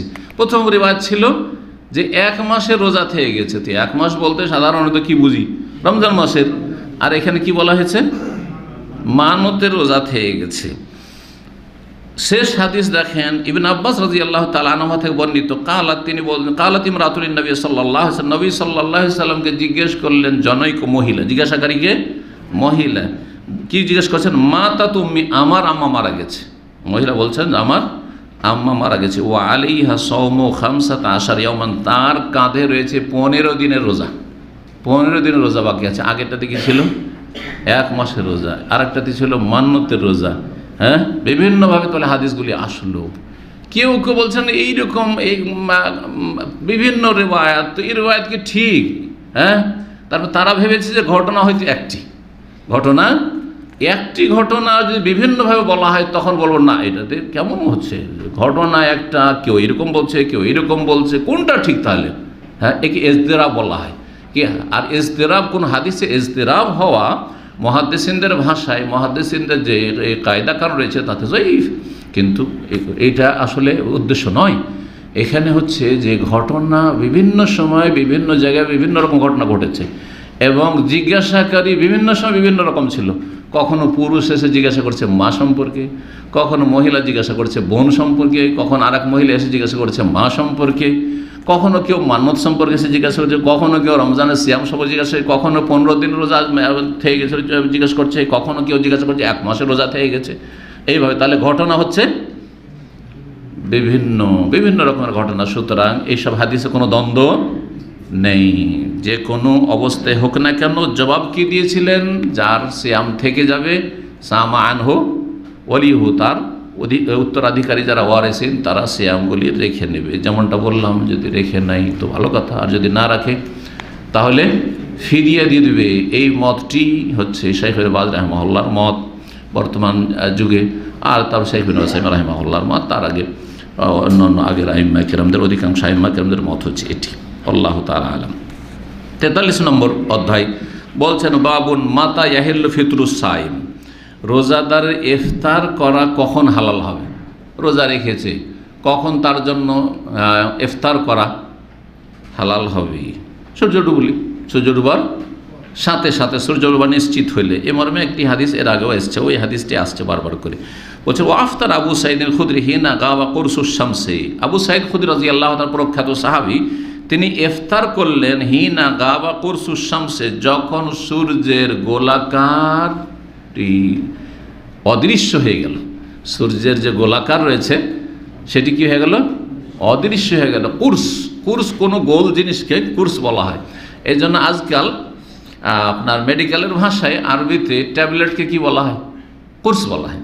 ট্যাবলেটকে কুরস বলা হয়, জি হ্যাঁ। আর ইঞ্জেকশনকে হোকনা বলা হয়। ইবরা এমনি সুচকে বলা হয়, ইবরা মানে সুচ, কিন্তু এই যে ইঞ্জেকশন আসলে এটা হোক না, কিন্তু ট্যাবলেটকে কোর্স বহু বচন আকরাস দেখবেন আপনার প্যাকেটে লেখা আছে।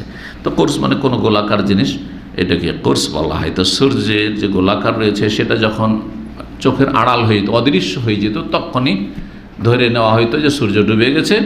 দেখতে পান, খোলা মাঠে আছেন, সূর্য দেখতে দেখতে আর হঠাৎ করে দেখতে পাচ্ছেন না সূর্য ডুবে গেছে। আর যেই জায়গায় সূর্য ডুবছে যেই দিকে, সেইখানে কোনো মানে মেঘ টেগর নাই আপনার সামনে, সুতরাং আসল হচ্ছে সূর্য ডুবে গেছে। জি হ্যাঁ, 1955 হাদিস তো এখন হয়নি মনে হয়, তাই না? কালা রাসূলুল্লাহ রাসূলুল্লাহ বলেছেন, বর্ণনাকারী আসিম রাদিয়াল্লাহু তাআলা আনহু, তার পিতা আমিরুল উমর ইবনে খাত্তাব রাদিয়াল্লাহু তাআলা আনহু বর্ণনা করছেন। জি, তো উমর রাদিয়াল্লাহু তাআলার এক ছেলের নাম কি ছিল? আসিম। জি, কালা রাসূলুল্লাহ রাসূল বলেছেন, ইযা আকবালাল লাইলু মিন হাহুনা ওয়া আদবারান নাহারু মিন হাহুনা, যখন রাত এই দিক থেকে ঘনিয়ে আসবে, ওয়া আদবার নাহার, দিন এই দিক থেকে পালাবে। রাত কোন দিক থেকে ঘনিয়ে আসে? পূর্ব দিক থেকে তাড়া করে আসছে, গত সপ্তাহে বলেছিলাম।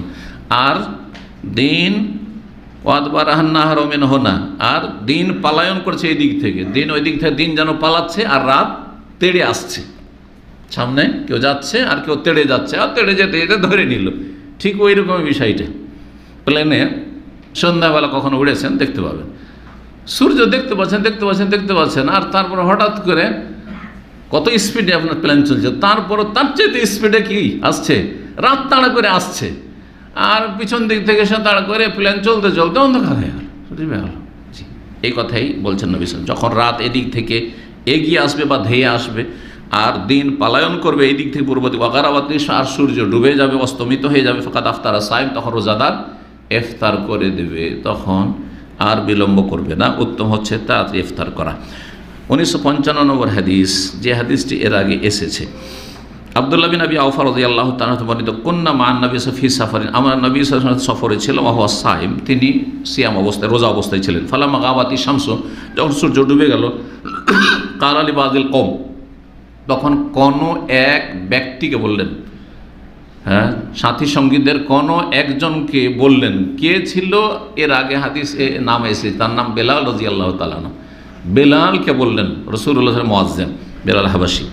কি বললেন? ইয়া ফুলান, হে অমুক, হে বেলাল, কুম, উঠো, ফাজদাহ লানা, আমাদের জন্য ছাতু ঘোল করো, ছাতু ঘুলো বা ছাতু ঘোল করো। জি, কালা ইয়া রাসূলুল্লাহ, সাহাবী বলছেন বেলাল, লাউ আমসাইতা, যদি সন্ধ্যা হয়ে যেত, ইয়া রাসূলুল্লাহ, এখন তো সন্ধ্যা হয়নি, আসলে কিন্তু সন্ধ্যা হয়ে গেছে। কিন্তু বেলাল রাদিয়াল্লাহু তাআলা আনহুর ধারণা যে এখনো সূর্য ডুবতে সময় আছে, কিন্তু নবী সাল্লাল্লাহু আলাইহি ওয়াসাল্লাম তার চাইতে বেশি জানছেন, বেশি বুঝছেন। এমন না যে সময়ের আগে তাকে ছাতু গলতে বলা হয়েছে। কালা ইনজিল ফাজদাহ লানা, নামো, ওট থেকে, ওটের পিঠ থেকে নামো, আর ফাজদাহ, আমাদের জন্য ছাতু গোলো। কালা ইয়া রাসূলুল্লাহ ফালাউ আমসাইতা, যদি আপনি সন্ধ্যা করে দিতেন, মানে সূর্যটা ডুবতে দিতেন, তারপরে ছানতাম, সময় আছে।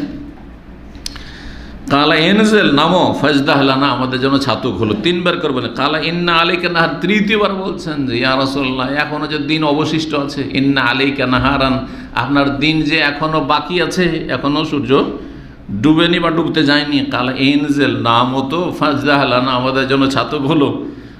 ফানাজালা, তখন নামলেন। ফাজাদাহ লাহুম, জনগণের জন্য, নবী সাল্লাল্লাহু আলাইহি ওয়াসাল্লাম সাহাবায়ে কেরামদের জন্য কি করলেন? ছাতু ঘোল করলেন। ফাশারিবা রাসূলুল্লাহ সাল্লাল্লাহু আলাইহি ওয়াসাল্লাম, পান করলেন। সুম্মা কালা, তারপরে বললেন, ইযা রাআইতুমুল লাইলা, যখন রাতকে দেখবে, কাদ আকবালা মিন হাহুনা, এই দিক থেকে, পূর্ব দিক থেকে ধেয়ে আসছে, ফাকাদ আফতারা সাইম, তখন রোজাদার ইফতার করে দিল, মানে রোজা, সিয়াম, ইফতারের সময় হয়ে গেছে। এই হাদিস থেকে বেশ কিছু মাসাইল আমরা ইস্তেমবাদ করতে পারি। তার মধ্যে একটি হচ্ছে যে ইফতারিতে তাড়াতাড়ি করা, যখন নিশ্চিত হয়ে যাবে সূর্য ডুবা, এটি হচ্ছে সুন্নাত, এটি হচ্ছে উত্তম, এটি হচ্ছে উত্তম। জি, দেরি না করা। জি, কি জানি না, কি জানি কেন করবেন, নিশ্চিত আজকাল টাইম টেবিল জানছেন, ঘড়ি আছে, তারপর আর অসুবিধা কি আছে? অথবা আকাশ ফর্সা হয়ে আছে, দেখতে পাচ্ছেন সূর্য ডুবে গেছে, তারপরে বিলম্ব করবেন না কেউ। আর একটি মশলা জানা গেল গুরুত্বপূর্ণ, সেটা হচ্ছে যে বড় ব্যক্তির সামনে যদি কোনো রকমের সংশয় থাকে, সন্দেহ থাকে, তো সংশয় নিরসনের জন্য, নিজের সন্দেহ দূর করার জন্য বারবার করে একটা কথা বলা যেতে পারে। সেটা বেয়াদবির অন্তর্ভুক্ত নয়, বেয়াদবির অন্তর্ভুক্ত নয়। উদ্দেশ্য নাফরমানি করা নয়, উদ্দেশ্য নবী সাল্লাল্লাহু আলাইহি ওয়াসাল্লামের হুকুমের ওপর আপত্তি করা নয়, বিরুদ্ধাচরণ করা নয়। উদ্দেশ্য হচ্ছে নিশ্চিত হওয়া, কি জানি নবী সাল্লাল্লাহু আলাইহি ওয়াসাল্লাম হয়তো খেয়াল করেননি, এখনও সূর্য ডুবেনি, এই জন্য। তো সংশয়, একটা সন্দেহ, নিজের সংশয় দূর করার জন্য একাধিকবার, দুইবার, তিনবার বড় ব্যক্তির সামনে যদি কোনো কথা বলেন, তা যেটা যুক্তিসঙ্গত মনে করছেন আপনি, তাহলে সেটা জায়েজ, সুতরাং আপনার আব্বার সামনে, আম্মার সামনে বাপ একটি মত পেশ করছে, পারিবারিক বিষয়ে মা পেশ করছে, যদি নয় যে চোখ বন্ধ করে মেনে নিতে হবে, দেখছেন যে না ওনাদের কথাগুলি যুক্তিসঙ্গত না, এতে ক্ষতি হবে, আপনার মনে হচ্ছে যে ক্ষতি হবে, হতে পারে ক্ষতি নয়, আপনার চাইতে আপনার আব্বা বেশি বুঝছেন, অনেক সময় এটা হয়। আবার অনেক সময় হয় যে না বাপ মা রসুলের মতো নয়, রাসূলুল্লাহ সাল্লাল্লাহু আলাইহি ওয়াসাল্লাম তো ওহীর ভিত্তিতে কথা বলতেন, কিন্তু বাপ মা তাদেরও ভুল হইতে পারে, ছেলে মেয়ে বেশি বুঝছে বিষয়টা, হয়তো এটাও হইতে পারে অনেক সময়। সুতরাং যদি ছেলে মেয়ে বাপ মায়ের কথার ওপর কোনো আপত্তি তুলে আর বোঝাবার চেষ্টা করে একাধিকবার, 2 বার 3 বার, তাহলে সেটা বেয়াদবি নয়, বরং জায়েজ। ওস্তাদের সামনে জায়েজ আছে না? জায়েজ আছে। কোনো ক্ষেত্রে পরামর্শ দিতে পারে যে না এটা না করে এটা করলে ভালো না শেখ, জায়েজ আছে।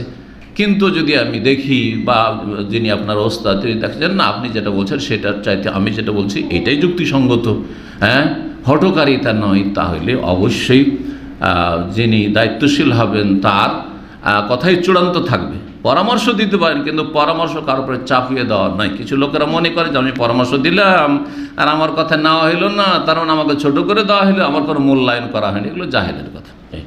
পরামর্শ যে কেউ দিতে পারেন, কিন্তু পরামর্শ যিনি নেবেন তাকে এতটুকু যোগ্যতা রাখতে হবে যে কার পরামর্শটি বেশি যুক্তিসঙ্গত। আল্লাহ যেন তৌফিক দান করেন। তো এই ছিল হাদিস। 44 নম্বর অধ্যায়, বাবুন ইউফাত্তিরু বা ইফতেরু বিমা তায়াসসারা মিনাল মাই আও গায়রিহি। এই অধ্যায় হচ্ছে যে রোজাদার ব্যক্তি ইফতার করবে সহজলভ্য যা কিছু থাকে তা দিয়ে, তা পানি হোক অথবা অন্য কিছু হোক। খেজুর নেই, এখন ইফতার করতে হবে, তাহলে কি পানি নেই, যা কিছু সহজলভ্য, যেটা আপনার কাছে সহজলভ্য সেটা দিয়ে ইফতার করবে মাতায় আসার। জি, 1956 নম্বর হাদিস, আব্দুল্লাহ বিন আবি আওফা রাদিয়াল্লাহু তাআলা আনহুমার হাদিস, আগের হাদিসটাই বারবার করে আসছে। জি, বলছেন সিরনা মা রাসূলিল্লাহ সাল্লাল্লাহু আলাইহি ওয়া হুয়া সাইম, আমরা রাসূলুল্লাহ সাল্লাল্লাহু আলাইহি ওয়াসাল্লামের সাথে সফরে চলছিলাম বা সফর করছিলাম, তিনি ছিলেন সিয়াম অবস্থায়। ফালামা গারাওয়াতি শামসু, যখন সূর্য ডুবে গেল, কালা বলে ইনজেল নামো ফাজদাহলানা, এবং আমাদের জন্য ছাতু ঘোল করো। কালা ইয়া রাসূলুল্লাহ আমসাইতা, যদি একটু সন্ধ্যা করতেন মানে সূর্যটা ডুবে যেত, কালা ইনজেল নামো ফাজদাহলানা, আমাদের জন্য ছাতু ঘোল করো। কালা ইয়া রাসূল ইন্না আলাইকা নাহারান, এখনও দিন বাকি আছে। কালা ইনজেল ফাজদাহলানা ফানাজালা, বেলাল রাদিয়াল্লাহু তাআলা তখন বাহন থেকে নামলেন, ফাজাদাহা, ছাতু ঘোল করলেন। সুম্মা কালা, তারপর ইযা রাআইতুমুল লাইল আকবালা মিনহা ওয়া নাফকাত আফতারা সাইম ওয়া আশারা বিইসবাইহি ইলাল কিবালাল মাশরিক, ইঙ্গিত করলেন হাত দিয়ে কোন দিকে? পূর্ব আকাশের দিকে, পূর্ব আকাশের দিকে। তাহলে এতক্ষণ যে বলে আসলাম পূর্ব কথাটি এই হাদিসে এসছে, একটি হাদিস আর একটি হাদিসের পরিপূরক। আগের হাদিসগুলো কিন্তু আসেনি, কিন্তু কোন দিক থেকে রাত তাড়া করে আসছে? হ্যাঁ, পূর্ব দিক থেকে আসছে। সেই জন্য আগে আমি বলেছিলাম যে কথাটি এখানে হাদিসে চলে এসেছে, আশারা বিইসবাহি, আঙ্গুল দিয়ে এই দিক থেকে যখন দেখবে যে রাত তাড়া করে আসছে আর সূর্য এই দিকে দেখতে পাও না, ফাকাদ আফতার সাইম, রোজাদার ইফতার করে দিক। ইফতার করে দিল মানে ইফতার করে দিক। এই বাক্যটির কেউ কেউ অর্থ ভুল বুঝেছে। ফাকাদ আফতার সাইম মানে রোজা ইফতার করে দিল, কিছু পানাহার করুক আর না করুক, সূর্য ডুবলে রোজা শেষ, অটোমেটিকলি রোজা শেষ। যেমন বেদাতি মোল্লাদের কাছে শুনেছেন না যে অটো তালাক, তো এইরকম কেউ কেউ বলেছে যে অটো ইফতার, হ্যাঁ, অটোমেটিক ইফতার। ফাকাদ আফতার সাইম, যখন পূর্ব দিক থেকে রাত তাড়া করে আসলো আর সূর্য গাবাতে সূর্য ডুবে গেল, ফাকাদ আফতার সাইম, রোজাদার ইফতার করে দিল মানে ইফতার হয়ে গেল। আপনি কিছু খান আর না খান, কিছু পান করেন আর না করেন, এটা কেউ কেউ বুঝেছে, কিন্তু ভুল বুঝেছে। সেটা এই বুঝটা কি জাহিরি বুঝ বলে, আর আমাদের মাঝে অনেক আলেম আছে এই জাহিরি ফতোয়া দিতে গিয়ে গড়বড় করে। মুশকিলটা এটা, ফিকহের জ্ঞান যথেষ্ট থাকতে তারপরে ফতোয়ার ময়দানে নামতে হবে। আর হাদিস মুখস্থ করে আর একটা হাদিস চারটা হাদিস পড়ে আমার কাছে হাদিস পড়লেন, এই শাইখের কাছে হাদিস পড়েছি, হাদিস আচ্ছা নিজে ফতোয়া দেওয়া শুরু করেন। না রে বাবা, এইভাবে ফতোয়া দেবেন না। ফতোয়া দেওয়ার জন্য মোটামুটি কোরআন হাদিস সম্পর্কে জ্ঞান থাকতে হবে, একটা বিষয় সম্পর্কে, তারপরে বলবেন আপনি। তো আসলে এর অর্থ হচ্ছে এখন ইফতার করার সময় হয়ে গেছে, এখন ইফতার করেন, সূর্য ডুবে গেছে ইফতার করেন, এটা হচ্ছে উদ্দেশ্য। আর এই না যে সূর্য ডুবে গেলে ইফতার হয়ে গেল, কিছু খান পান করেন আর নাই করেন, এটা উদ্দেশ্য কিন্তু নয়। 45 নম্বর হাদিস বা অধ্যায়, 45 নম্বর অধ্যায়, বাবু তাজিলিল ইফতার। এই অধ্যায় হচ্ছে ইফতারে তাড়াতাড়ি করা, ইফতারে জলদি করা। সূর্য ডুবে গেছে আর লেট করবেন না, কিন্তু এটাকে এক শ্রেণীর লোকের, আমাদের ছাত্র ভাইরা অনেক সময় কি মনে করে একদম ফরজ হয়ে গেছে। আমরা সম্মিলনের দিনে 1 মিনিট দেরি হচ্ছে, কথা শেষ করছি, খেজুর নিয়ে এসে ধরেছে। এরকম করেছে আমাদের অনেক ভাইরা। এইভাবে চরমপন্থাটা আসে, একদম ফরজ হয়ে যায় যে সূর্য ডুবেছে এখন ইফতার করা ফরজ হয়ে গেছে, তখনই তাড়াতাড়ি ইফতার করে। এটি হচ্ছে সুন্নাত, এটি হচ্ছে উত্তম। কিন্তু কেউ যদি 1 মিনিট দেরি করে দেয়, 2 মিনিট দেরি করে দেয়, হারাম কাজ করে দিল, নাজায়েজ কাজ করে দিল, তো এইভাবে চরমপন্থা আসে। কথা বুঝছেন না? তো উত্তম, এতে কোনো সন্দেহ নেই, কিন্তু তার মানে এই নয় যে আপনি এবার মাথার উপরে চেপে বসবেন, না না না এরকম করবেন না। ইফতার জলদি করা এটি হচ্ছে সুন্নাত, এটি হচ্ছে কল্যাণ, এটি হচ্ছে বরকত। কারণ আল্লাহর হুকুম পালনে তাড়াতাড়ি করা। আল্লাহ বলেছেন থেমে যাও, হ্যাঁ সাহারি খাওয়ার সময় আজান হতে লেগেছে, থেমে যান। আর আল্লাহ বলছেন এখন খাও, খেতে লাগে। তাড়াতাড়ি আল্লাহর হুকুম পালনে আপনি তাড়াতাড়ি করলেন, ফাস্তাবিকুল খায়রাত, যেন কল্যাণের দিকে আপনি অগ্রগামী। 1957 নম্বর হাদিস, সাহল বিন সাদ রাদিয়াল্লাহু তাআলা আনসারী থেকে বর্ণিত, আন্না রাসূলুল্লাহ সাল্লাল্লাহু আলাইহি ওয়াসাল্লাম রাসূলুল্লাহ বলেছেন, লা ইয়াজালুন নাসু বিখাইরিন, মানুষরা মানে মুসলিম উম্মার মানুষরা সর্বদা কল্যাণে থাকবে, মা আজ্জালুল ফিতরা, যতদিন তারা ইফতারিতে জলদি করবে, তাড়াতাড়ি ইফতার করবে। তাড়াতাড়ি ইফতার করা মানে কি? সূর্য ডোবার আগে, সূর্য ডুবা নিশ্চিত হওয়ার পরে তাড়াতাড়ি করলে কল্যাণে থাকবে। কেন কল্যাণে থাকবে? যে রাসূলুল্লাহ সাল্লাল্লাহু আলাইহি ওয়াসাল্লামের সুন্নাত পালনে এবং দিনের কাজে সে কি, হ্যাঁ অগ্রগামী। আল্লাহ বলছেন ইফতার করে দাও, করে দাও। রাসূল বলছেন হ্যাঁ তাড়াতাড়ি করে ইফতার করো। আপনি রাসূলের সুন্নতের আমল করে, সুন্নতের আমল করলেই কল্যাণের উপরে থাকবেন। আর সুন্নতের বিরোধিতা করলেই অকল্যাণ আসবে, অমঙ্গল আসবে। সুন্নতের বিরোধিতা করলেই তখন বিভিন্ন রকমভাবে ক্ষতিগ্রস্ত হবেন। এই জন্য বলা হয়েছে। 1958 নম্বর হাদিস, ইবনে আউফা রাদিয়াল্লাহু তাআলা থেকে ওই আগের হাদিস, কুনতু মান নবী সাল্লাল্লাহু আলাইহি ওয়াসাল্লাম ফি সাফারিন, আমি নবী সাল্লাল্লাহু আলাইহি ওয়াসাল্লামের সাথে কোন এক সফরে ছিলাম, ফাঁস সামা রোজা রাখলেন, হাত তামসা সন্ধ্যা হয়ে গেল। কোন এক ব্যক্তিকে বললেন, ওই ব্যক্তি বেলাল ছিলেন, ইনজেল নামো ছাতুক হলো, কালা ইনতাজার তাহাত্তা তুমসি, যদি একটু অপেক্ষা করতেন সূর্যটা ডুবে যাক, সন্ধ্যা হয়ে যায়। কালা ইনজেল ফাজদাহলি, তারপরে 2বার এখানে বলেছেন, কিন্তু 3বার বলা হয়েছিল অন্য হাদিস যেমন এসছে। এজার আয়তাল্লাইলা কাল আকবাকাত আকবাল আমিন হা হন না ফাকাদ আফতার আসবে, যখন রাত দেখবে যে এই দিক থেকে তেড়ে আসছে তখন রোজাদার ইফতার করে দিক। 46 নম্বর বা 46 নম্বর অধ্যায় বা বোন, এই অধ্যায় হচ্ছে এজা আফতারা ফি রমজান, রমজান মাসে কোনো ব্যক্তি বা কোনো দল ইফতার করে দিল, সুম্মা তালাআতিশ শামস, তারপরে সূর্য উঠে গেল। মেঘলা আকাশ ছিল, যখন ঘড়ির জামানা ছিল না, এরকম হয়েছে, সূর্য ডুবে মনে হচ্ছে অন্ধকার হয়ে গেছে, অন্ধকার, 1 ঘন্টা এখনো বাকি আছে, কিন্তু অন্ধকার হয়ে গেছে, কোনো রকম আইডিয়াই পাওয়া যায় না, হারিয়ে অন্ধকার হয়ে যাচ্ছে।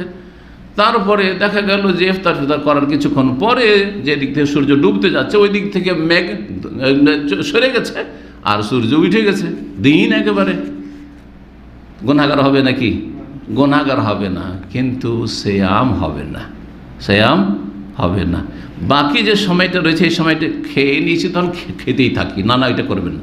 যখনই সূর্য দেখতে পেয়েছেন তখনই থেমে যেতে হবে, এটা একটা কাজ করনি। 1 নম্বর গুনাহগার হবেন না। 2 নম্বর যে অবশিষ্ট সময়টা আছে, এখনও দিন বাকি আছে, দিনে যার উপর রোজা ফরজ আছে পানাহার করা হারাম, সুতরাং এই সময়টা আপনি দিনের এহতেরাম সম্মান শ্রদ্ধার জন্য আপনি বিরত থাকেন পানাহার থেকে। সূর্য ডুবে যাওয়ার পরে তখন খাওয়া দাওয়া শুরু করেন।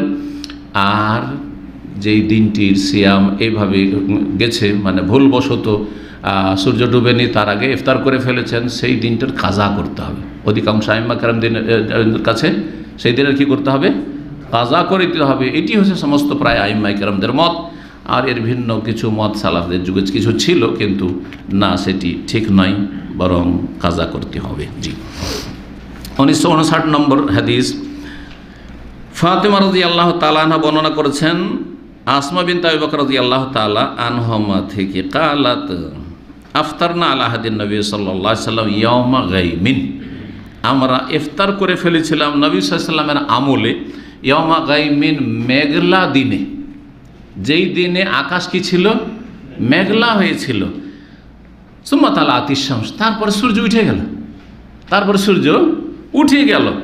কিলা লে হেশাম, তখন হেশামকে বলে, বর্ণনাকারী হেশাম আছেন এইখানে, আন হেশাম ইবনে উরওয়া, উরওয়ার ছেলে হেশাম, ফাতেমা রাদিয়াল্লাহু তাআলা আনহা থেকে বর্ণনাকারী।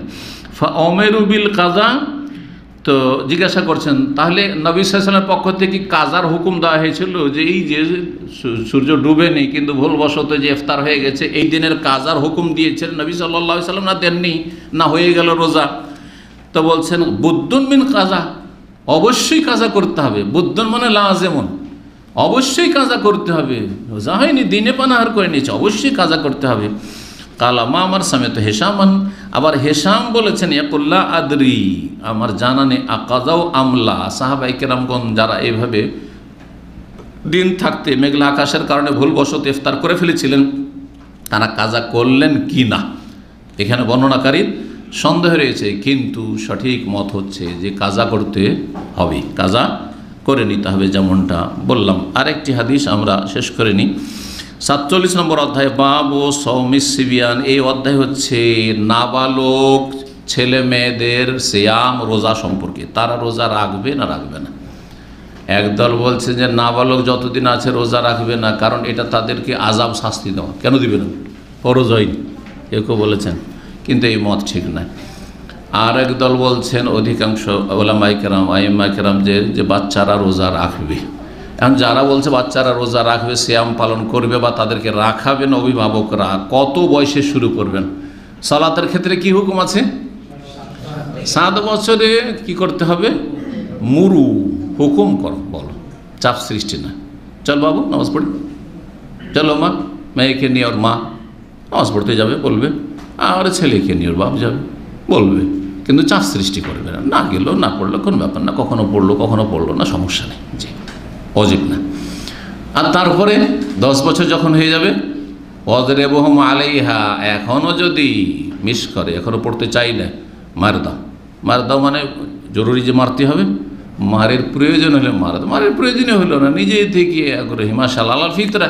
বরং দেখা যাচ্ছে যে প্রাকৃতিক ইসলামের ওপর আছে, ছেলেগুলো মসজিদে চলে যাচ্ছে, ওর বাপ যায় না। অধিকাংশ মসজিদে দেখবেন ছেলে আছে, ওর বাপের খোঁজই নেই, বাপ বেনামাজ।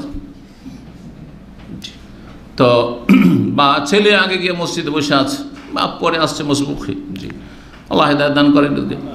তো কথা হচ্ছে, কিন্তু তারপরে ব্যতিক্রম হইতে পারে, কিছু ছেলে এরকম দুষ্টামি করতে পারে, যদি 10 বছর বয়স হয়ে গেছে দুষ্টামি করে না, চাপ সৃষ্টি। উদ্দেশ্য মায়ের দেওয়া মানে চাপের মুখে রাখা, যাতে অবশ্যই পড়ে। অবশ্যই এখন থেকে ট্রেনিং করা জরুরি হয়ে গেছে, এই ট্রেনিং করা জরুরি, ট্রেনিং অবশ্যই করাইতো। কারণ ট্রেনিং না করলে যখন 14-15 বছর বয়স হয়ে যাবে আর হাড় শক্ত হয়ে গেছে আর গায়ে জোর হয়েছে, বাপকে মানবে না, তখন তোমার কাজ তুমি করো বলে দিবে, কথা বোঝা গেছে, আসছি, যাও।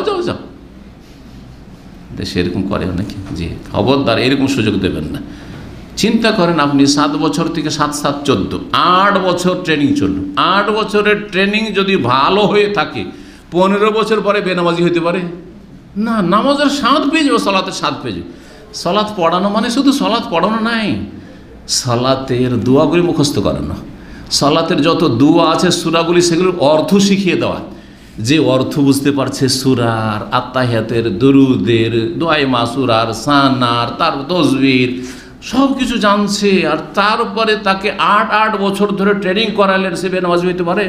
খুবই সম্ভাবনা কম, বেনামাজি হওয়ার সম্ভাবনা খুবই কম। তাহলে এইখানে অবহেলা কোথায় আছে? দায়িত্ব পালনে আছে বাপ মায়ের।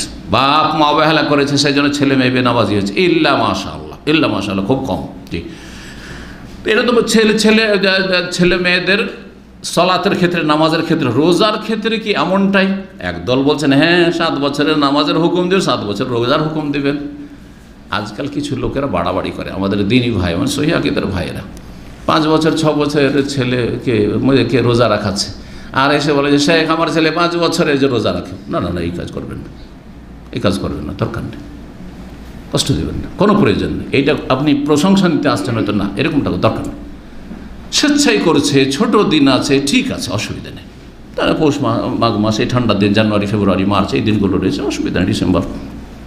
কিন্তু বড় দিনে আপনি মনে করছেন যে না, আরে আপনি কখন শুরু করেছেন এটা চিন্তা করেন। আপনি কেমন, আপনি 5 বছর 6 বছরে শুরু করিয়ে দেবেন? একদল বলছেন 7 বছরে শুরু করান, আর একদল বলছেন না, রোজা 7 বছরে, সেটাও বাচ্চাদের জন্য কষ্টকর, 7 বছরে শুরু করবে, 10 বছরে শুরু করেন। তো 7 বছরে যদি শুরু দেখছেন যে কষ্ট হচ্ছে বাচ্চার বা বড় দিন, 10 বছরে শুরু করিয়ে দেন, 10 বছরে শুরু করিয়ে দেন। সাহাবায়ে কেরামদের আমলটা এমনই ছিল যে তারা বাচ্চাদেরকে ট্রেনিং করাতেন রোজার। কারণ হঠাৎ করে 15 বছর বয়সে রোজা ফরজ হলে একটা ছেলে, মেয়েদের তো আগেই ফরজ হয়ে যায়, কারণ মাসিকের অবস্থায় আসলেই তো সিয়াম ফরজ হয়ে যায়। 10 বছর, 11 বছর, 12 বছর হয়ে যেতে পারে। তো যখনই সাবালিকা হবে তখনই রোজা ফরজ হয়ে যাবে। ছেলেদের সাবালক হওয়ার বিষয়টি সাধারণত 14-15 না হলে হয় না, ব্যতিক্রম কারো হইতে পারে। তো তখন গিয়ে ফরজ হবে। তার আগে কয়েকটা বছর সিয়ামে ট্রেনিং করাতে হবে, যাতে করে ক্ষুধায় থাকার অভ্যাস হয়। ক্ষুধায় থাকার যদি অভ্যাস না থাকে, হঠাৎ করে রোজা রাখাটা বড়ই মুশকিল। জি, তো এখন হাদিস দেখেন, বা হাদিসের আগে যে কথাটি রয়েছে এবং বুখারী বলছেন, ওয়াকাল ওমর রাদিয়াল্লাহু আনহু, ওমর রাদিয়াল্লাহু আনহু বলেন, লেন নাশওয়ান ফি রমাদান, রমজান মাসে নেশাগ্রস্ত ব্যক্তি ধরা পড়ল। খলিফা হচ্ছেন আমিরুল মুমিনিন ওমর রাদিয়াল্লাহু আনহু। ওমর রাদিয়াল্লাহু আনহু খেলাফত আমলে নেশা মদখোর ধরা পড়েছে, মদখোর ধরা পড়েছে, নিয়ে আসা হয়েছে তাকে আসামির কাঠগড়ায়। ওয়াইলাকা, ওমর রাদিয়াল্লাহু তাআলা বললেন, তোমার দুর্ভোগ, তোমার সর্বনাশ। ওয়াসিবিয়ানুনা সিয়ামুন, আমাদের ছোট ছোট কচি কাচারা বাচ্চারা রোজা রাখছে, সিয়াম পালন করছে, আর তুমি রোজা তো রাখো না, রমজানের দিনে তুমি হারাম খাচ্ছ, মদ পান করছো, আর ধরা পড়েছো, তুমি অপরাধী, কত হতভাগা তুমি। এ কথা বলেছিলেন। ফাদারাবাহ, তারপরে তাকে মার দিয়েছিলেন। কি মার দিয়েছিলেন? বেত্রাঘাত করেছে। যে মদের যে শাস্তি রয়েছে সে বেত্রাঘাত, মদের শাস্তি 40 কোড়া না 80 কোড়া, সে নিয়ে ইখতিলাফ রয়েছে, কিন্তু 80 পর্যন্ত মারা যেতে পারে। আবার কিছু কিছু মত রয়েছে যে ইমামের ইজতিহাদ তার বেশি হয়, সেটাও করতে পারে, বারবার করে ধরা পড়েছে। কিন্তু 40 বা 80 প্রমাণ হাদিসে রয়েছে, 40টি বেত্রাঘাত বা 80টি বেত্রাঘাতের। 1960 নম্বর হাদিস, এবং এটি আজকের শেষ হাদিস। জি, রুবাই বিনতে মুআউযিজ বলছেন, কালাত বলছেন, আরসাল নবী সাল্লাল্লাহু আলাইহি ওয়াসাল্লাম গাদাত আশুরা ইলা কোরাল আনসার। নবী সাল্লাল্লাহু আলাইহি ওয়াসাল্লাম আশুরার সকালবেলা আনসারীদের মহল্লায় মহল্লায় লোক পাঠালেন, ঘোষণা দেওয়ার জন্য ঘোষককে। কি বলে? মান আসবাহা মুফতিরান, এই আশুরার দিনে কেউ যদি রোজা না রেখে থাকে আর এখনও পানাহার করেনি আর রোজার নিয়ত করেনি। প্রথম রোজার সিয়ামের হুকুম হচ্ছে আশুরার, আর আশুরা প্রথম দিকে রমজান আসার আগে কি ছিল? ফরজ ছিল। তো তোমাদের কেউ যদি আজকে সিয়ামবিহীন রোজাবিহীন সকাল করে থাকে, ফালিয়তিম্মা বাকিয়াতি ইয়াউমিহি, তাহলে বাকি দিনটা যেন পুরা করে। কিছু না খেয়ে থাকে তো সারা দিনটা রোজা রাখুক, আর কিছু খেয়ে নিয়ে থাকে তারপরে দিনের শ্রদ্ধার জন্য আর দিনের বেলা যেন না খায়, পুরা করে। ওমান আসবাহ সায়মান, আর তোমাদের মধ্যে কেউ যদি সাহারির সময় থেকেই রোজার নিয়ত করে থাকে, মানে সাহারি করেছে, ওমান আসবাহ সায়মান, আর যেই ব্যক্তি সিয়াম নিয়ে সকাল করেছে, সিয়াম অবস্থায় মানে রোজার নিয়তে সকাল করেছে, ফালিয়াসুম, সে যেন রোজা রাখে, সিয়াম পালন করে। কালাত বলছেন বর্ণনাকারিনীকে, রুবাই বিনতে মুআউযিজের মেয়ে রুবাই বলছেন, ফাকুন্না নাসুমহু, আমরা সিয়াম পালন রোজা রাখতাম, বাদ তারপর থেকে আশুরার দিনে। ও নুসাউমু সিবিয়ানানা, এবং আমাদের কচি কাচাদেরকে, বাচ্চাদেরকে, ছেলে মেয়েদেরকে কি করতাম? রোজা রাখাইতাম, সিয়াম পালন করাইতাম।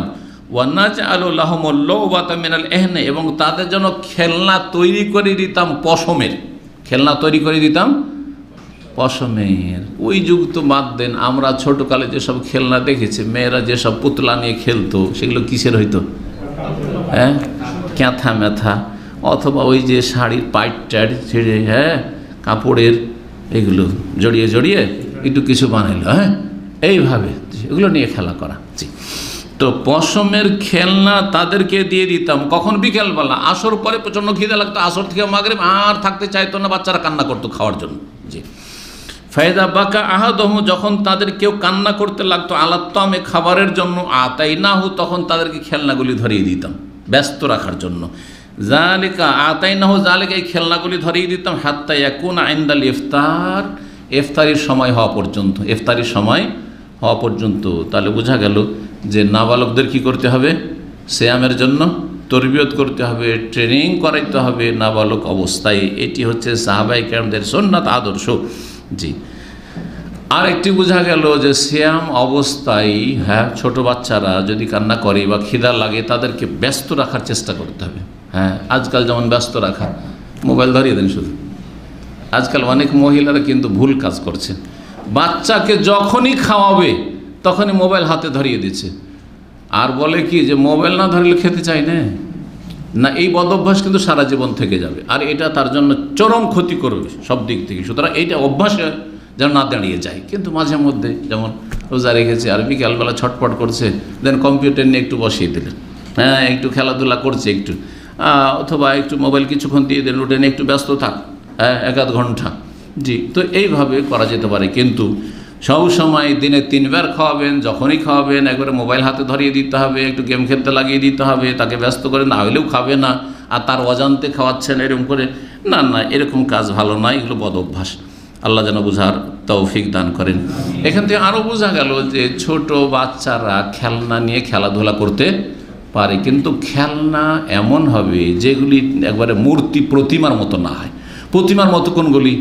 যেগুলি এক তো প্রতিমার মতো যেগুলোর পূজা হচ্ছে। এখন জানেন খেলনা, জানে দুর্গার একটা খেলনা, এটা সরস্বতী খেলনা, ওইভাবে তৈরি করা হয়েছে, ওই কালীর খেলনা, তো হারাম, এগুলো জায়েজ নাই। জি, তো মানে কোনো ধর্মীয় প্রতীক যেন না হয়। 2 নম্বর কথা হচ্ছে যে খেলনাগুলি হবে সেগুলিতে চেহারা যেন স্পষ্ট না হয়, চোখ স্পষ্ট, নাক স্পষ্ট, আর তারপরে আপনার ঠোঁট স্পষ্ট, ইত্যাদি অঙ্গ প্রত্যঙ্গ সব কিছু একবারে স্পষ্ট, এমনটা মানে মূর্তির মতো দেখে লাগছে, প্রাণীর মতো লাগছে, এমনটা যেন না হয়। এগুলো থেকে সতর্ক থাকবেন, কারণ এগুলি বর্তমান যুগের ফিতনা। চায়না থেকে অথবা এইসব দেশ থেকে, কাফের দেশ থেকে যেসব খেলনা আসছে অধিকাংশ আপত্তিকর। এগুলি থেকে যথাসাধ্য নিজেকে বাঁচিয়ে রাখবেন, নিজের পরিবারকে বাঁচিয়ে রাখবেন, আর যদি কিছু থাকে সেগুলিকে উঠিয়ে কোনো জায়গায় সাজিয়ে রাখবেন না, ফেলে রাখবেন যেখানে সে, লাথি দিয়ে গড়তে থাক, পড়ে থাক, চোখের আড়ালে কোথাও পড়ে থাক, হ্যাঁ, যেগুলি কোনো মান সম্মানের সাথে কোথাও উঠানো নাই, টেবিলে সাজানো নাই, এমন অবস্থায় যেন থাকে। আল্লাহ যেন আমাদেরকে ভালো কাজের তৌফিক দান করেন, এবং আল্লাহ রাব্বুল আলামিন আমাদেরকে যেন হারাম থেকে বেঁচে থাকার তৌফিক দান করেন। ওয়া সাল্লাল্লাহু ওয়া সাল্লামা আলা নবিয়িনা মুহাম্মদ ওয়া আলা আলিহি ওয়া সাহবিহি আজমাইন।